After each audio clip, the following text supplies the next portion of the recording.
question about education. Who do you teach to? Do you teach to the group or do you teach to individuals? How do you balance both ideas? So a lot of things are affected by tonight's discussion, but I'm excited to explore it with y'all. So let's begin by passing these. I'm getting better. I'm getting better. You made a mistake. All of y'all. All y'all. Okay. All y'all. Please take and pass. Thank That's how you, we tell Donna. Yankees from native. Yes. How many alls do y'all have in your all in your all y'all? Something like that. Okay, so let's get the page for the Torah portion. You can find it in the old book of Exodus.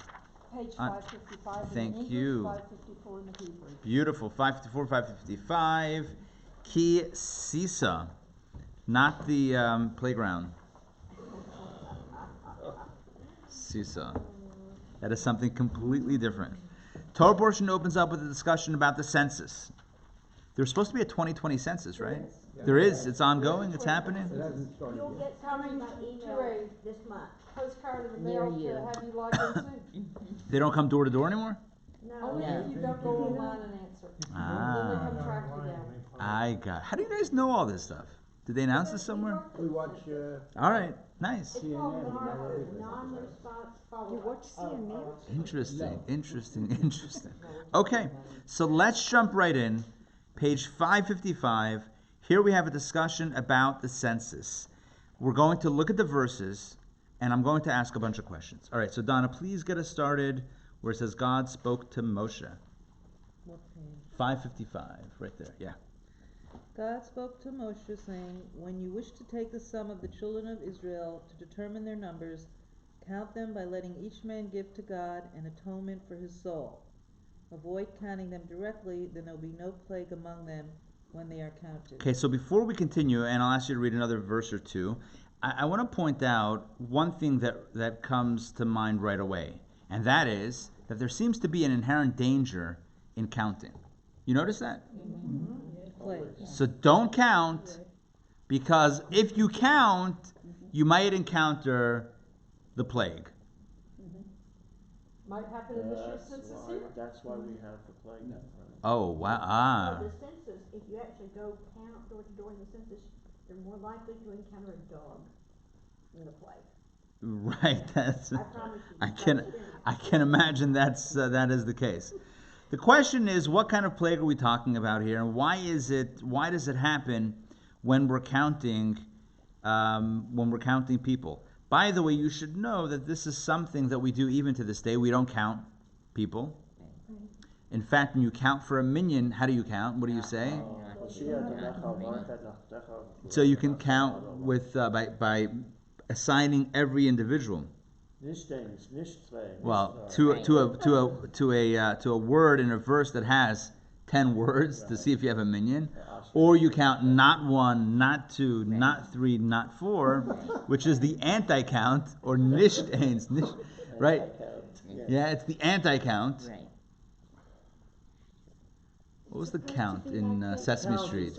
One Jew for the minyan. Isn't it also, if somebody asks you... Said no one ever. How many children? Yeah. How many children or grandchildren do you have? Is it the same? A lot of people Because you're not counting. You're just giving the total. There you're giving so the that's total, all right. but you still want to say like Kenai Hara, like there should be an evil eye, etc. But you're not necessarily going to do the whole, I don't have, because that sounds already a little weird. But it's there, you're giving the total number, you're not actually in the process of counting. So counting is fraught with some sort of danger. We're going to get into that a little bit tonight, but that's the first thing that I want to point out. So, again, we're talking here about counting, taking a census, and there's something about avoiding counting directly. So how should they be counted? Please continue, Donna.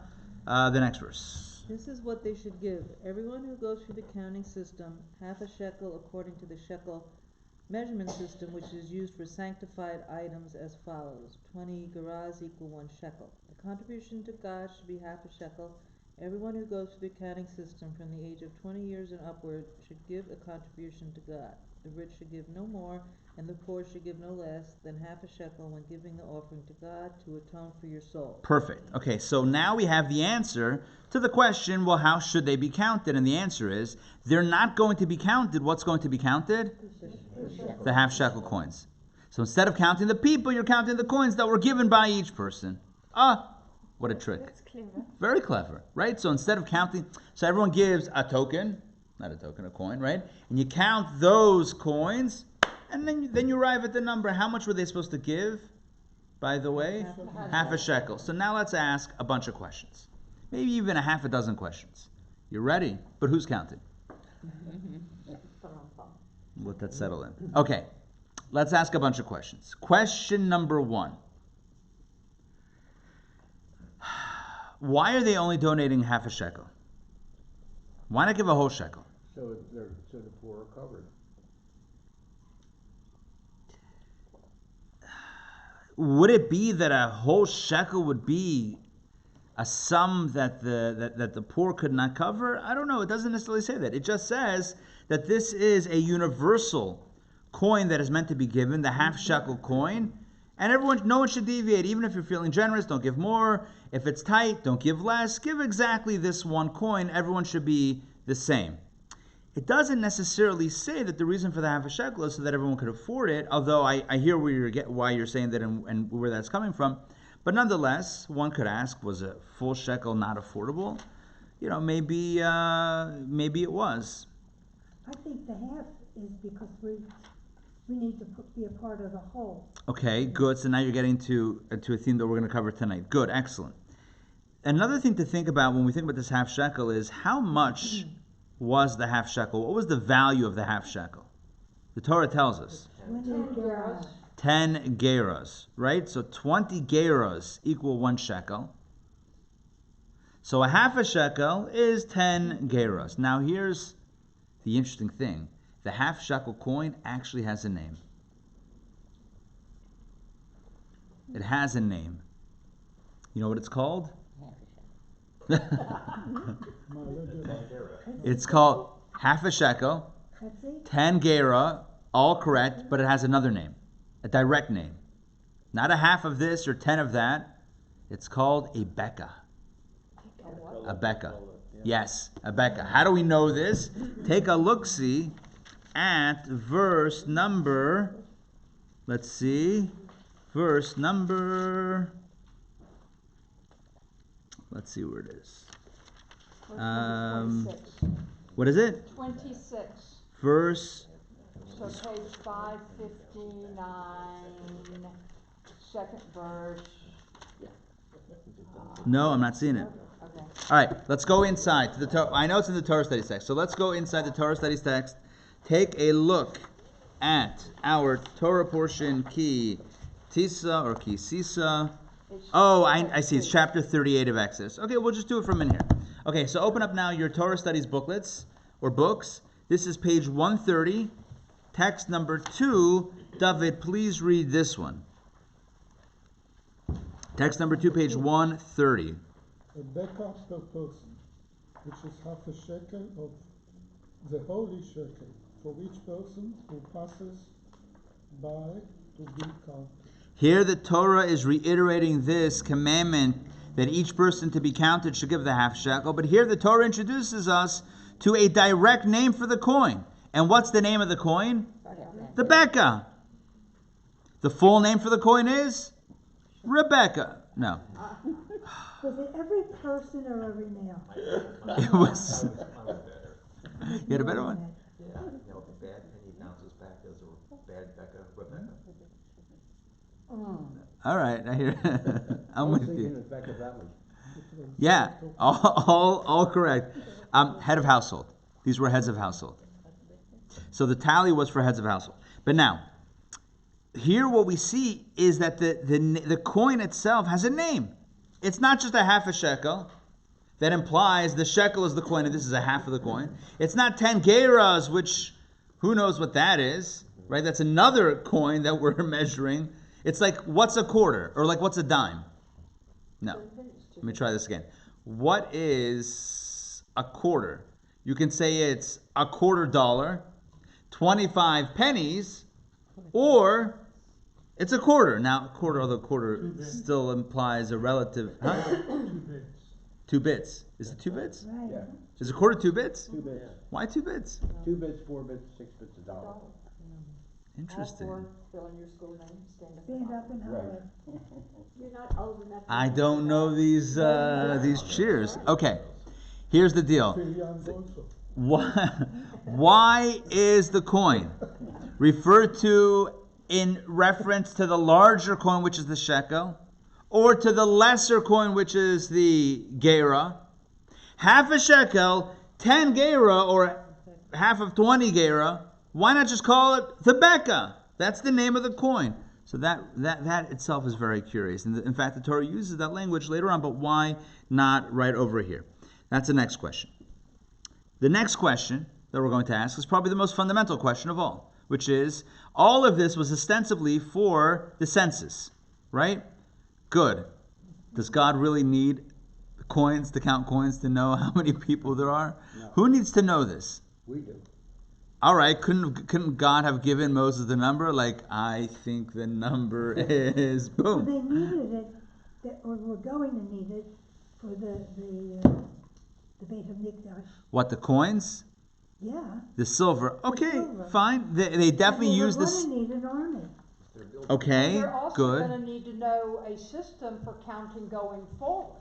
When maybe they don't have that divine communication. Correct. Okay, good. All good. Moses isn't going to live forever. All very good points. We have the idea that Moses is not going to be around without direct communication with God forever. At some point, we'll have to know how to count. We have the idea of it's good to donate. We have the idea of the contributions were used. We have the idea of we got to put together an army and know on the ground how many people there are. Good. But nonetheless, it sounds like God is still somewhat inquiring about the number, and the question is, does God really need to know the number? Doesn't he know how many there are, and therefore there must be a deeper idea here? We had some good ideas, but let's keep that as a question because we'll have a nice answer to it. The next question the next few questions are going to be a little bit about semantics. So if you look back in the portion, in the Chumash, on page 554, 555, this really works better in the Hebrew. This diuk, this analysis works better in the Hebrew because it says in the second verse of the Torah portion, Ki Tisa et rosh b'nei Yisrael lefkudehem, when you count or lift up the head of the children of Israel to their counts, v'natnu ish kofer nafsho, and each person should give an atonement for his soul. So the question we can ask is, why does it say v'natnu ish? That each person should give the atonement. It should have just said v'natnu kofer nafsho, and they should give an atonement for their soul, because we're talking about the people collectively. In other words, we just said when you're counting the people, so it should say they should give. And we know it means each person, because how else are you going to count? It's one for the entire nation. You still don't know how many there are. So nobody can give for you. That's why you can't. You have to give it Okay. yourself. All right, so Okay, I good, need yeah. to clarify, because I thought you said that this was the head of household. Correct. And so how are you counting the women and the children?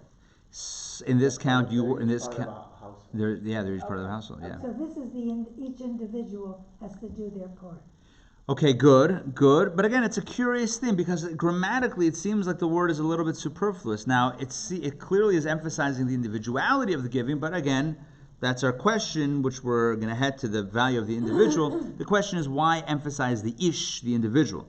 The next question is, what is this business that's mentioned, that's repeated multiple times about the kofer nafsho, about the atonement for the soul? How is giving the half shekel for the census an atonement of the soul? Like, what's with the atonement of the soul? If you want to tell me that this is in order to know how many households and head of households there are, fine. If you want to tell me that this is to know how many individuals of military age there are, wonderful. If you want to tell me that this is in order to get silver for the sockets of the Mishkan, which the silver coins were used to they melted down for that purpose, then I get that. But what is the meaning of the phrase that this was intended as an atonement for the souls? It's mentioned a few times. It's mentioned in verse number 12. It's mentioned in verse number 15. It's mentioned again in verse number 16, to atone for your souls. Multiple times we have the notion of atonement. Why atonement? Now, you might answer, well, this is coming on the heels of the sin of the golden calf. right? So this is after the sin of the golden calf, and after the Jews were forgiven. Well, there's actually a machloket, a dispute amongst the great sages, amongst the great commentaries, as to when exactly the commandment to build the Mishkan was given. Was it given before the sin, after the sin, but before the atonement, or after the atonement? I'm not going to wade into that, but the bottom line is, in general, the Mishkan, the tabernacle, was certainly built after the atonement after the sin, and the atonement of forgiveness for the sin of the golden calf. And so, therefore, one might say, well, this is indicating that giving this half shekel is another step toward the forgiveness of the sin of the golden calf, to which I'll ask, so how? How does it do that? How does giving a half a coin work for atonement of the soul? What's the connection? You give a half a coin, a half a shekel, chuk-chuk, that's it. So they contributed. If I do a really big one, a whole shekel, is that all it takes? Yeah. So they had contributed their own goods to build the golden calf. Right. So it makes sense that you would give something of value, so a half shekel, a silver coin, is part of the atonement. To atone. Good. So if they gave for this, They should give for the good. If they gave for the bad thing, they should give for the good They gave thing. in different amounts for the bad thing. They gave in different amounts for the bad Not thing. everybody. The truth is, for the Mishkan, for the tabernacle, they also gave in different amounts: the gold, the silver, the copper, tchelet, vargaman, v'tolat shani, all the materials and the fabrics and the different threads. They all gave according to their own generosity. But that was after being told to do this. I Correct. think. That was after being told. This is also being told. This was a specific contribution for the counting. So one could say that the general contribution for the building of the tabernacle could have covered would have been the yin to the yang, or whatever the right thing is, the si to the sa of the sin of the golden calf. They gave to the golden calf in different amounts, different whatever, they gave what they gave. And here they're giving to the building of the Mishkan, great. But now we have this other thing. This is now the half shekel for the counting, but it's also for the sockets, and it's for atonement of the soul. What atonement? It doesn't specify. It doesn't say clearly for the golden calf. So what atonement are we talking about? Is it the golden calf, and how does it work for that? Again, another question. The last question we're going to ask is, at least for now, is regarding the word lefkudehem, which is translated as here it's translated as to determine their numbers. So it says, when you wish to take the sum of the children of Israel to determine their numbers, and now my question is going to be, do you really need to specify to determine their numbers? Why else are you counting? Should have just said, when you wish to take the sum of the children of Israel, count them by each person giving, etc., etc., etc. Why do you have to say, when you wish to take the sum of the children of Israel to determine their numbers? Of course you're counting to determine their numbers. It seems, lefkudehem seems superfluous. Are you with me? Yeah. Yes? Ish? Yeah, that's a weird translation for lifkudehem. Lifkudehem literally means to their count. To their count? To their count. Lifkod? Lifkod. Lifkod means to remember. It means to order. Like a pekudah. Like a pekudah. It's the same. There's definitely use in Tanakh of lifkod to mean to count or to take or to acknowledge, take note of, that sort of thing. Says le-minyanehon. Where are you? An Onkelos for lifkudehem. Yes, exactly. Right, in the Aramaic translation, le-minyanehon, which means to their count. Yeah. It means here basically to their count. So, which creates a little bit of an awkward structure to the verse. When you wish to count the children of Israel to their counts, then they should contribute or take this value from each one. Again, it seems superfluous. So to summarize the questions, I'm going to change the order a little bit, just the way I remember them in my head right now. So number one, does God really need to know the number? Doesn't he already know? Can he communicate to Moses? The next question is, why half a shekel? Next question is, why are we calling it a half a shekel and not a beka? The next question is, why does it say that each ish, individual, should give it? It could have just said they should give, which we would infer means each person individually. Next question is, how does it achieve atonement for the soul? And the final question that we're asking is, why is this extra word lefkudehem, to their counts or to their numbers or to determine their numbers, why is that repeated when it seems like we already know what that is? So in order to understand all of this, we need to switch gears Put all this on the back burner for a moment, or side burner, and let's focus on a beautiful teaching from Pirkei Avot, Ethics of the Fathers. I love this. It's such a good question that we're going to answer. It's a question that's bothered me for a long time. Text number 3. All right, Anne, please take it away. Page 131. There are 7 things that characterize a boor, and 7 things that characterize a wise person. The wise person, concerning what he did not hear, says, I did not hear. With the boor, the reverse is the case. Thank you. Let me break this down. First of all, in the Hebrew, the terms are chacham, for wise person, and golam, for the opposite. What's a golam? A non-sentient being. Yeah. Yeah, like a clay figure who was good at schlepping.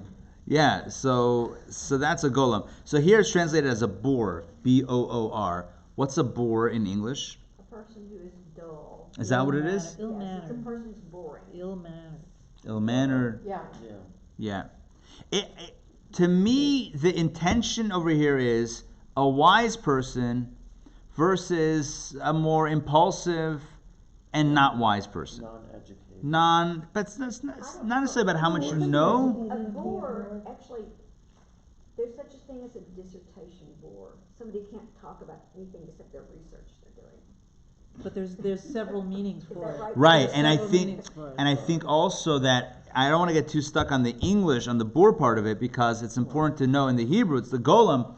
It's somebody who doesn't have the seichel. Because it's in contradiction to wise. So it's Right, the opposite. exactly. It's in contrast to the wise. Now, if you look through the Mishnah, and I wish I would have pulled the whole Mishnah here, which we have it in the Sidurim, but it talks about how a wise person doesn't interrupt someone else who's talking, or somebody that's wiser than them in either wisdom or in years.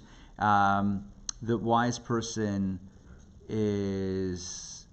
listens and considers before they respond. The wise person answers the first thing first and the second thing second, in the order of the questions that were asked. So all of these are traits, the 7 traits of the wise person. And then at the end of the mission it says, V'chilufeihen begolam.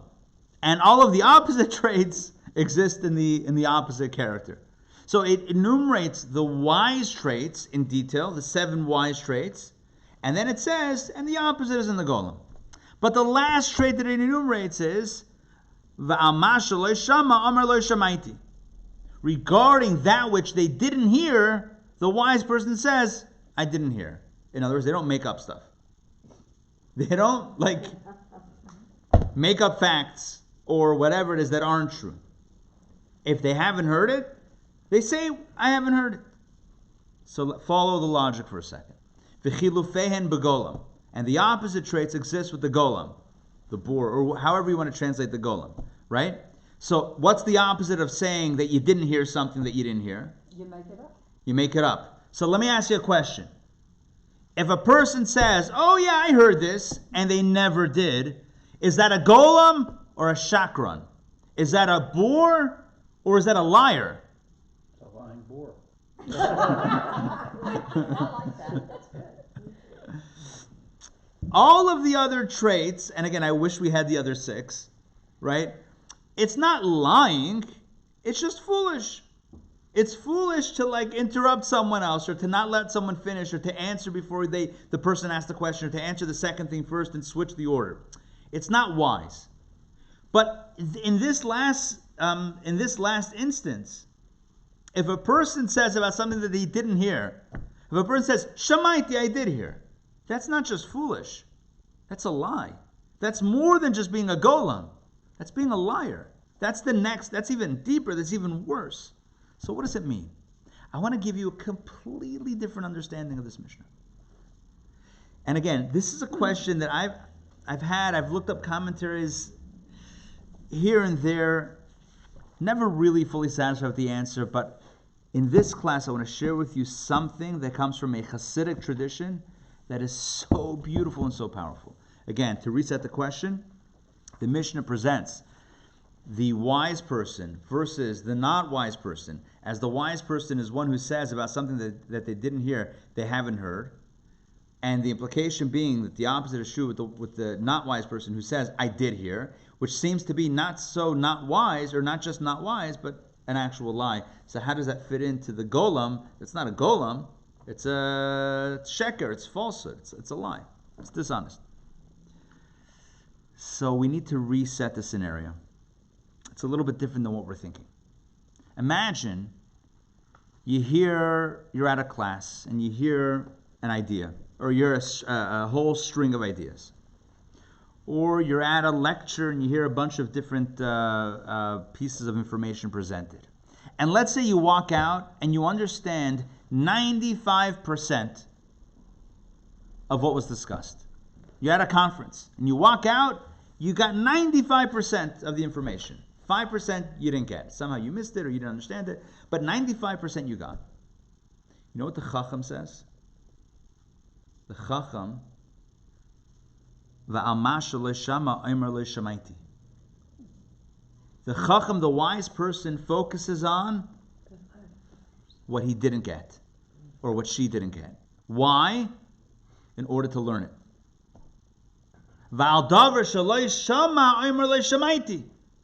Regarding that which they did not hear, the wise person says, I didn't get it. So let me look at it. Let me ask the question. Let me ask a colleague.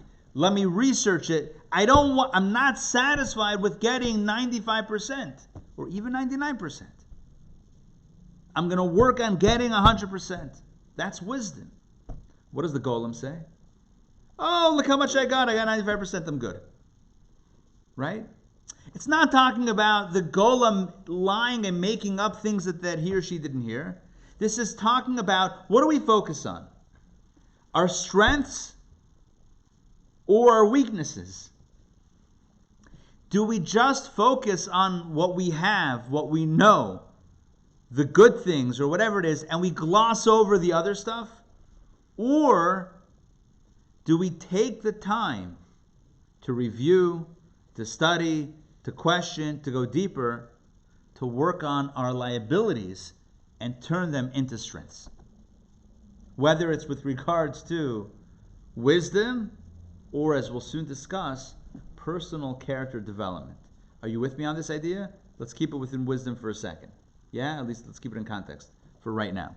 Again, the Chacham says regarding that which they didn't get, I didn't get it. Not embarrassed, not ashamed to say, I didn't fully understand it. Not embarrassed to ask the question. Not ashamed to say, I need to study more. Not needing to be so perfect to not be vulnerable. What about the golem, whatever, however you pronounce it? What about the golem, right? The golem says, no, I got it. Not 100%, I got enough. It's more or less I got it. It's fine, I'm good with it. So you know what the problem there is? And he or she did get 95%. You know what the problem is though? There's no growth because you're not working on what you didn't get. And if you never work hard and toil that soil, till that soil is what I was thinking of, till that soil, you'll never break ground. You'll always understand what you're able to understand, but never grow in understanding and chachma and wisdom. It's not just what you know, but it's how you know. And it's how you know that you know. The chacham knows what he doesn't know. I've spoken about this a few times. There's an effect, the Dunning-Kruger effect or something like that. Maybe I'm mispronouncing it. It's really cool. And it posits that people who think they know the most actually know the least. When they ask university students how well you did on the test, on the exam, the ones that are the most confident do the worst. Why is that? And the theory is the same way that you misjudge how you did is the same way that you misjudge the actual question on the test. It's the lack of self-awareness. Are you with me on that? It's like you think you know it, so therefore you answer it, but you don't know, and you don't even know that you don't know. What it posits is that the more you don't know, the more you don't know that you don't know. I know I don't know. So that's already a good step. If you know you don't know, then you're ahead of the game. The Chacham knows he doesn't know or she doesn't know. The Chacham, the Chacham, the wise one, is aware of what they don't know and says, I don't know. The Goylem is the one who says, I know everything, even though they know they don't know. But it's not that important what they don't know. Let's focus on what I know. Worse than that, they think they know. And they also think they That's the know. worst part. They also think they know. So let's apply this. Let's take this away from the realm of wisdom and knowledge and the pursuit of education. Let's bring it into character development. We all have good traits, and we all have good traits in potential, right? We have our strengths. It's a nice way of putting it. I try. So we have our strengths, our character strengths, and we have our strengths, again, in potential, that are not yet strengths. So a chacham, again, I'm applying the wisdom to the character now. So the conscientious person is aware of the deficiencies and sets out to work on them. Okay, so I know I'm doing all these things well. Good, I'm not going to focus on them because I'm already doing them. But let me focus on the areas in which I struggle. I struggle with this midah, with this character trait. I struggle with anger, with jealousy, with pride. I don't know, we could list all the vices of human beings, right? I struggle with this, that, or the other. I'm going to focus on that, not on the stuff that I'm already doing well. That stuff I'm doing well, I'm going to keep on doing. But that doesn't need to be the most important thing right now because there are issues that I need to work on. So the wise person, or the oved, the one who's doing avodah, the one who's working on themselves, focuses on the 5% that still needs work. The goylem pretends that everything's okay. It's all good. More or less, I'm a good person. Who needs to work on those things? Yeah, let somebody else work on that stuff. I don't need to work on that. Why? Because I have all these other things that are good. That's not called avodah. That's not called service. That's not called working on self. Working on self means that I'm looking specifically at the deficiencies or the strengths and potential, and I work to make them actualized. Which explains in the Hasidic tradition a very innocent sounding verse, or whatever. I'll let you decide how you want to, the adjective that you want to use for this verse. Text 4a. Dan, please read this on page 131. And he, the priest, must skin the olah offering and cut it to its prescribed section. So again, this verse seems to be completely out of left field. This is talking about an offering, one of the sacrifices in the temple, called the olah offering. Olah! No. It's called the olah offering. Like Olay? Kind of, yes. That's where I was headed in a very weak attempt. So it's talking about the olah offering, which was an offering that was completely consumed by fire on the altar. So it says that the priest must skin the olah offering and cut it into its lintacheha or lintacheha. There you go. So cut it to its pieces, into its right pieces.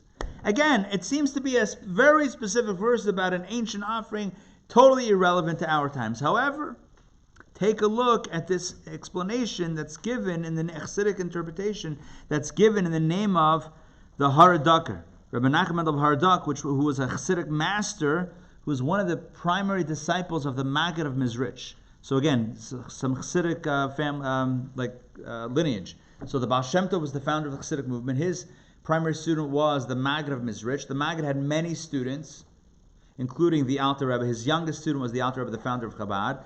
One of his more senior students was Rabbi Nachman of Haradak, who actually was the successor for a number of years to the Maggid of Mizrich, but then he moved to Israel, and he took a following to Israel, but that kind of moved that influence down there, and then the Alter Rebbe kind of became a very strong influence in the area of White Russia.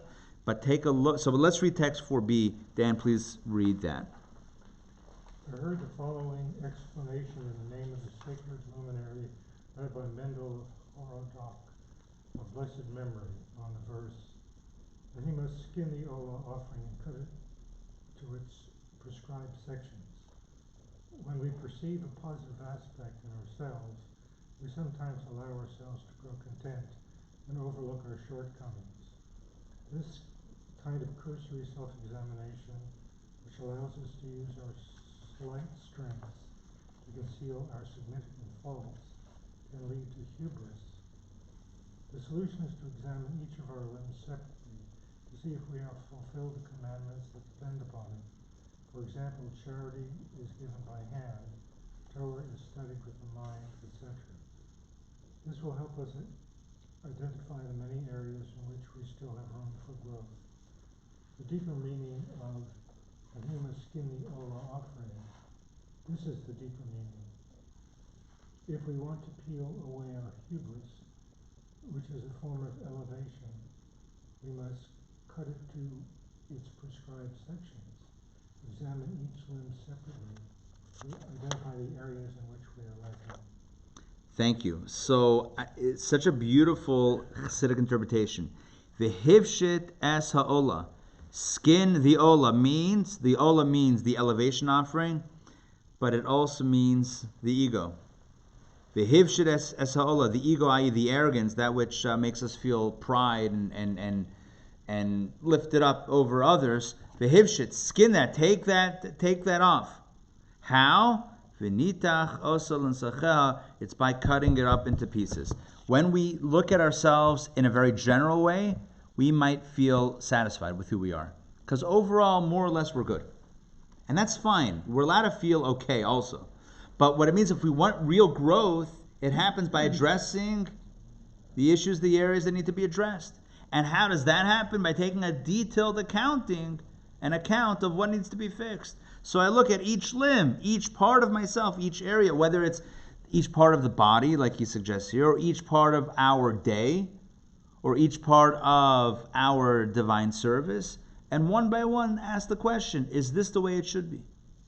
Is this the way it should be? Is there room for improvement? But it's only when I do a very incisive detailed look at who I am and what I'm doing, is that I could discover the areas that still need improvement. So again, it's very easy for a person to gloss over the shortcomings and to say, yeah, more or less I'm good, and therefore feel very proud and very haughty and very happy with self. The advice here is to dig a little bit deeper. To dig a little bit deeper, to do some more introspection, to really look at all of the areas of our life in divine service and ask the question, is this really kosher the way it is? Or can I improve on this? And likely the answer is going to be, at least in some areas, that yes, there is some room for improvement, and that is the advice. So now we see the connection between what it says in Pirkei Avot regarding the wise and the not wise, and regarding what it says in Torah regarding the sacrifice. They're really saying the same thing, and that is that yes, you and I could look at the overall picture and say, we got it, or we're good, we're okay. But what's the wiser and more sincere approach is to look at what I don't yet understand, or what I'm not yet doing, and work on that. And that's what avoda is. Make sense? Okay. Now we can kind of understand, sort of. We have the first steps in understanding a little bit more about the senses. But for this, I need to introduce one more idea. And that idea is about the notion of the collective versus the individual. You see, when we stand together as a collective, the very definition of a group or a collective, a kahal, a community, is that you're not looking at the individual. You're not looking at the individual or the individual of the individual, like the detailed parts. You're looking at everything as a whole. So understand, when we talk about community versus individual, so really what it means is the difference between glossing over the flaws or the stuff that needs improvement versus looking at it closely and deeply.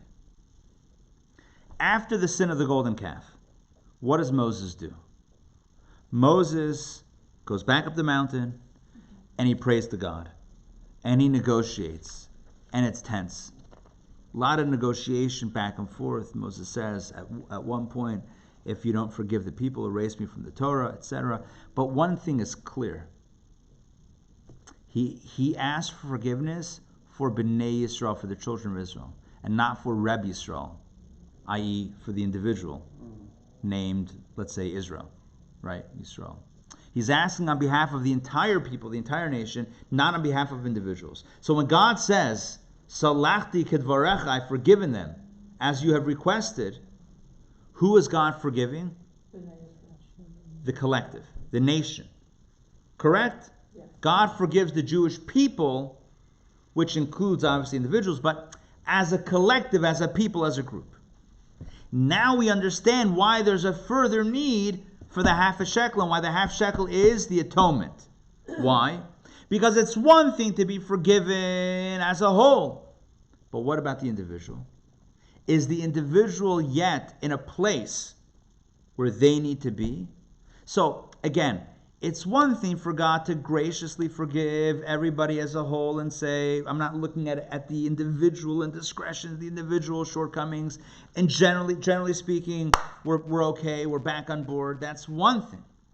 But it's quite another to achieve an atonement and being in a good place and as an individual with God, which implies that we're now working on the individual things that need to be worked on. You with me on this?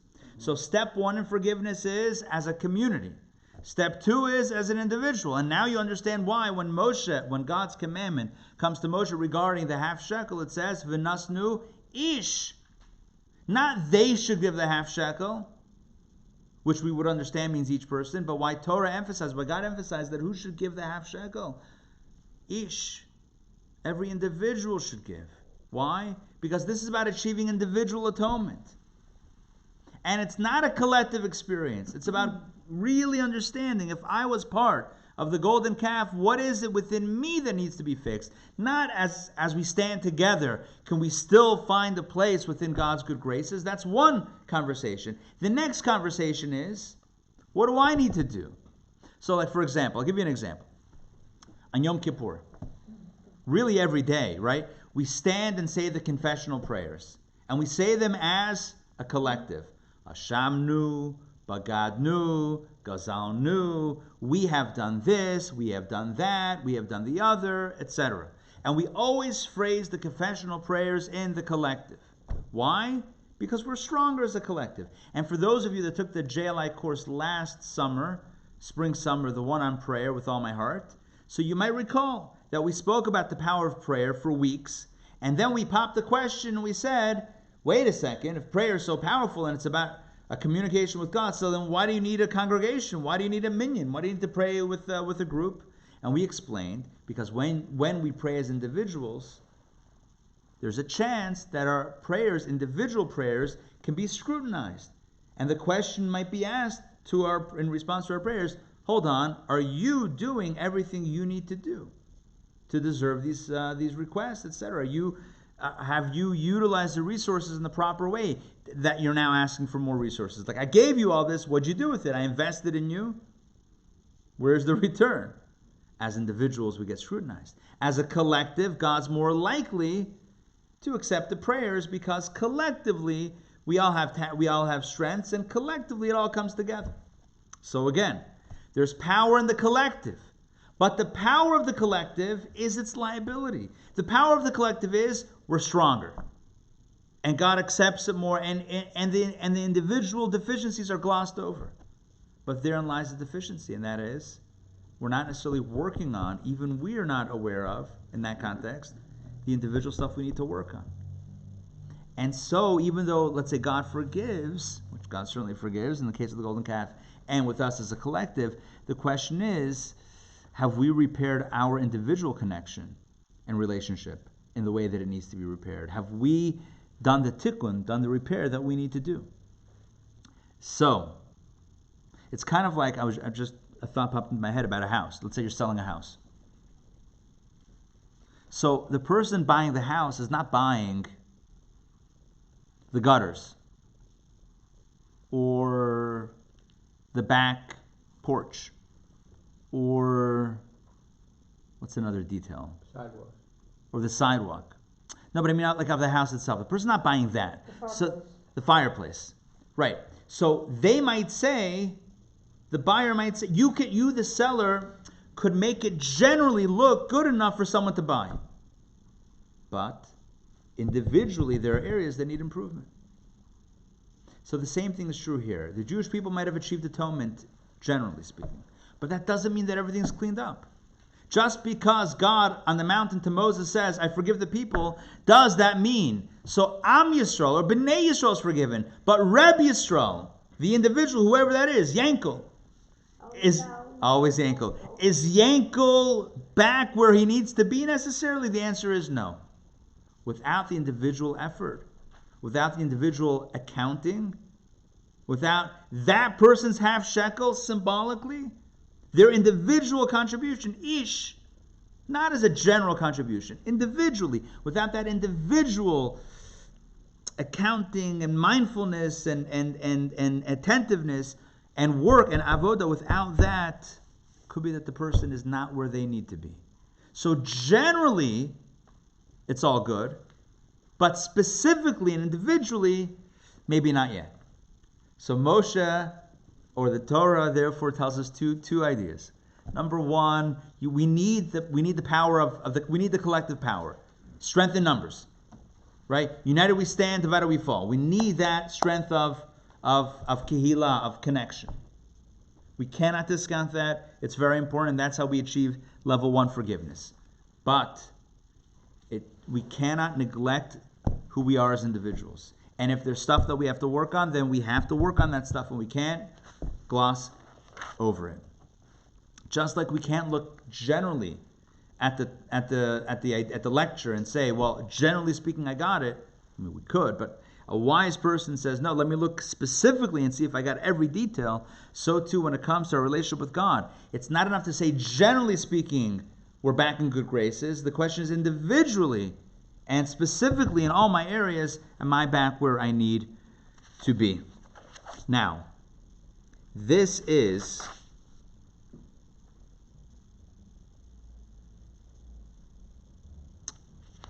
the deeper meaning of the counting, as we've said. Let's take a look at text number 6. I love this text. Text number 6.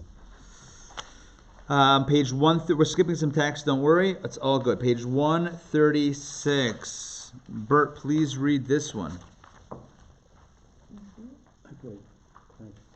Insomuch as God wants each person to shine individually, he instructed Moses, the leader of the generation, to identify and account each Jew individually. God did not want anyone to subscribe to the idea of I sit among my people, the idea of the collective, but rather to the idea, and he must cut it to its prescribed sections. Through this count, each one received their own identity, and God's light, God's love, God's fear, and God's providence would irradiate each limb separately. This is a great achievement. Thank you. So this is a really continuation of the text that we read before from the Chassidic tradition, from Rabbi Menachem Mendel of Hardak, who basically says this is why there was a commandment to count each person individually, because God wants the relationship to be one of an individual relationship, not a collective, okay, I'm cool with the Jewish people once again, but an individual relationship. And for that, it requires individual work and individual contribution. So now, again, we've answered a few of the questions. Number one, why does the Torah say again and again and again that this giving was to atone for their souls?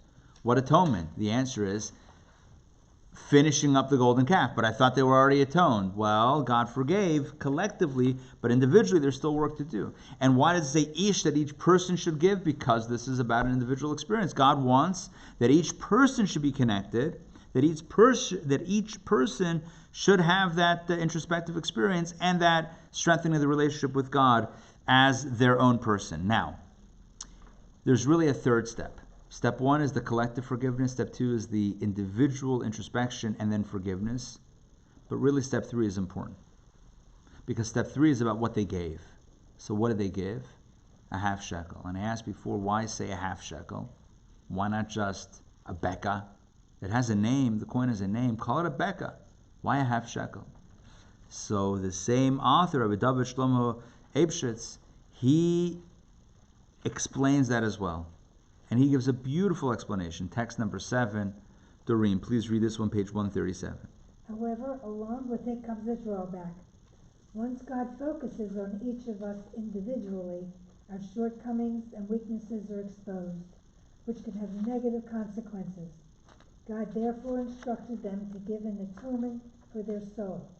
This would help them correct their behavior and shortcomings. But what did they give? How does it work? Was it magic? What did they give? The half shekel. And what's the message of the half shekel?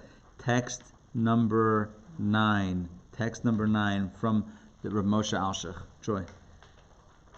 I heard in the name of Rabbi Shlomo Alkabetz of blessed memory that this is to teach the Jews the importance of unity.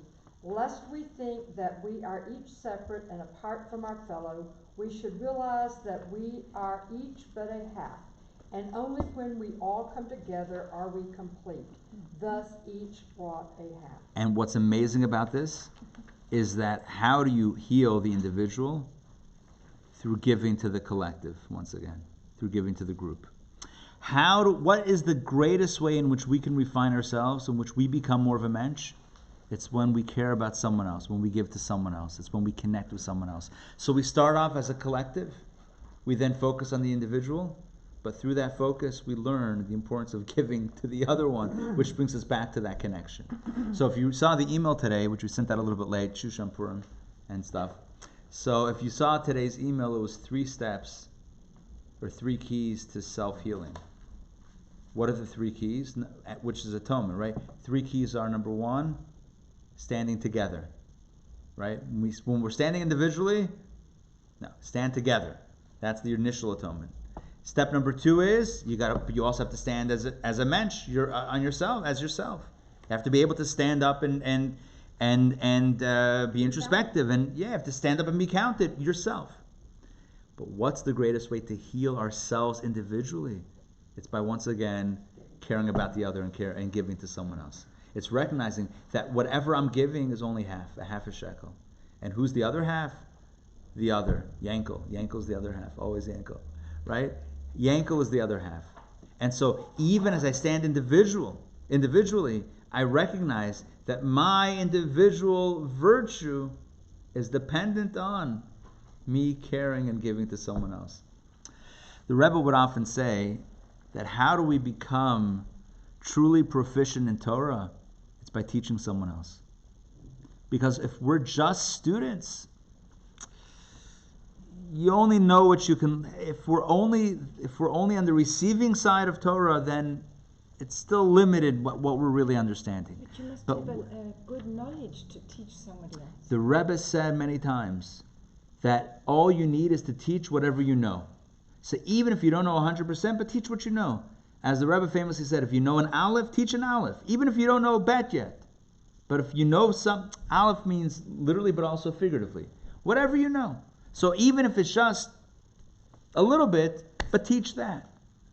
Because again, that helps ourselves in our own self-growth. So we have the collective experience standing together as one, which is the unity, which is so important. Then we have standing as individuals, being a mensch, taking responsibility and accountability. But how do we really achieve that? It's through giving to someone else. It's through recognizing that the other person and us are truly connected. So it's not about the collective glossing over the individual, but the individual realizing the essential connection that he or she has with others, and therefore that lifts up the individual themselves. So step 1 is collective, step 2 is individual, step 3 is giving. Giving to another, connecting with another. That's why it's called a machatzit hashekel, the half shekel. It's not called the beka coin, because we would have totally missed the point. Had God said, give a beka, be like, sure, no problem. I'll give my beka and we're good. No, God says give a half a shekel. And now we ask the question, why half a shekel? To the point that Torah has to tell us exactly how much a half a shekel is. 20 ger is a shekel, so half of that is 10. It's like giving us the math on it. Just tell me a beka. Why half a shekel? It's important to recognize the value of giving to others. So I How think. does that tie into atonement? That's what Oh. the need was originally. Oh. What is atonement? Atonement means cleaning up our act. So how do we clean up our act? Number one, we stand together. That's step one. Step two is we look inside of ourselves and ask the question, what do I need to fix? Step three is, in the process of fixing ourselves, it can't just be about us. It has to be about giving to someone else. When we give to others, that's how we really heal self. That's the third point. When we give to others, that's how we truly heal self. It sounds like Torah. There was a young woman who once came to the Rebbe and said she's very concerned about getting married and having children because she knows about herself that she's very selfish. She knows that she doesn't really care about others. So she's very concerned about getting married and having children. Like, how is she going to be able to do this? So the Rebbe said that she should, volunteer in a hospital or something like that. Volunteer. And the more you put yourself in that place, the more those character traits will emerge. So in other words, you have the potential, but it has to come out. Now that is a direct example of how feeling the needs of others or putting yourself in that space of the other's needs helps develop that sense of care for the other, which is the direct thing. But the general point here is, whatever deficiency we might recognize in ourselves, in general, our own stuff is healed and bettered when we are there for others. So that's why everybody had to give the half shekel, and you couldn't give more, and it didn't depend on whether you were rich or poor or whatever you were.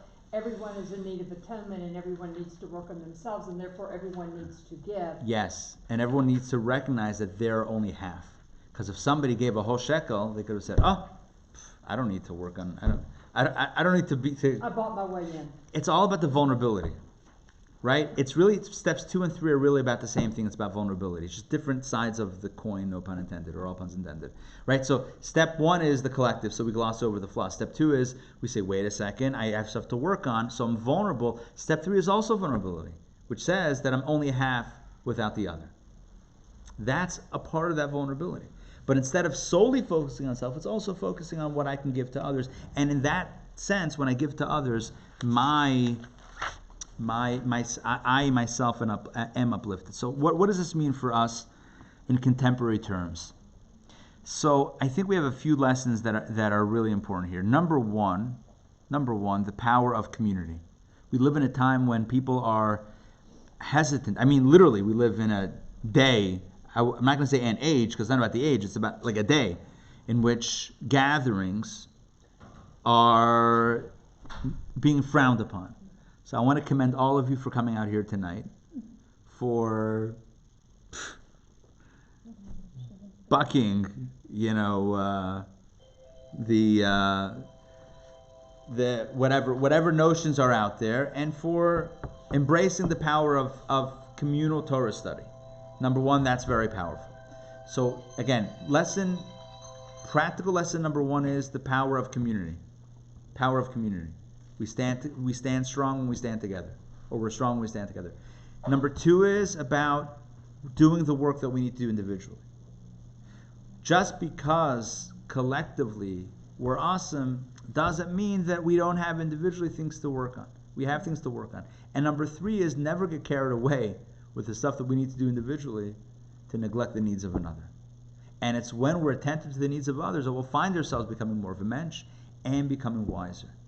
I think I meant to say this before. I don't think I finished the thought. The Rebbe said that when we take away time from our own Torah study to teach others, our minds become sharper, and God blesses us in a supernatural way, that whatever diminished time we have to study, we actually maximize that time, and we can accomplish more in that limited quantity of study. We can actually have greater quality within that quantity. And so too it should be with us.